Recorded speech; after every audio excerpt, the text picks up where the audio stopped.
Tired of dealing with annoying flies, fruit flies, and gnats in your home? The Zevo Flying Insect Trap is your ultimate solution. Don't wait. Check out the link in the video description now to get your Zevo Flying Insect Trap on Amazon and enjoy a bug-free home today. James Corden kept it casual as he enjoyed a stroll in Primrose Hill on Wednesday after brushing off Lily Allen's savage remarks. The actor-turned-presenter, 45, was joined by his wife Julia Carey and friend Cece as they headed for lunch in the English capital.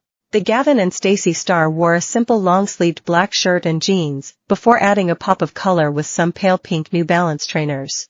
Accessorizing the look with some stylish shades, James walked beside his wife, who opted for a white and blue striped summer shirt. She completed the look with a pair of pale blue denim jeans, purple Hoka trainers, and sunglasses as she walked beside her husband.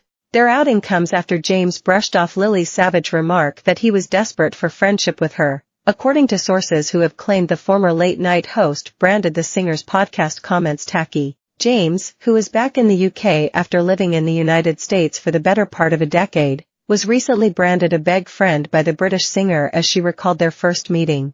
Lily, 39, made the comment while hosting her Miss Me?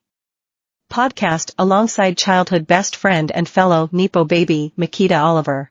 The comments came after James has been dogged by accusations of bad manners, rude backstage behavior, and for putting on a fake good guy persona to the public. Speaking exclusively to DailyMail.com, an insider revealed that Gavin Stacey star believes the singer was a bit of a T***T to have said anything at all.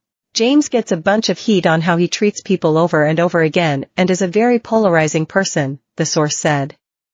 He is a bit like Ellen DeGeneres nowadays, you either like him or you don't, nothing in between. So, when Lily recently talked **T about him, to James it was just another day in his life, just another hater.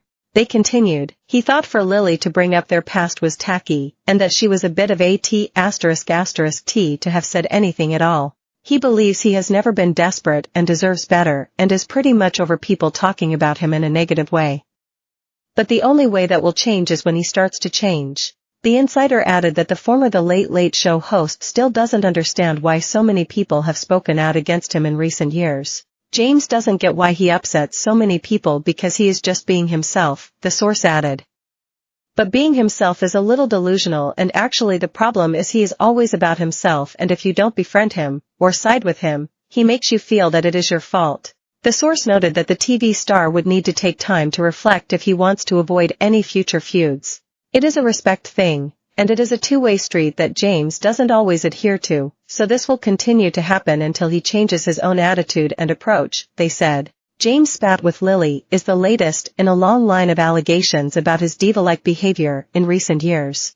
Last year he was sensationally barred from Balthazar Restaurant in New York after its owner, Keith McNally, claimed the divisive TV host had been extremely nasty to staff on two separate occasions. Despite initially dismissing the drama as silly, Corden later apologized. I made a rude comment, and it was wrong, he said. It was an unnecessary comment. It was ungracious to the server. 6 months later, director Craig Duncan, who worked with James on a British game show in 2013, fanned the flames by launching a particularly personal attack on the comedian. James wrote in his memoir in 2011 of Lily, she's competent, funny, and intelligent.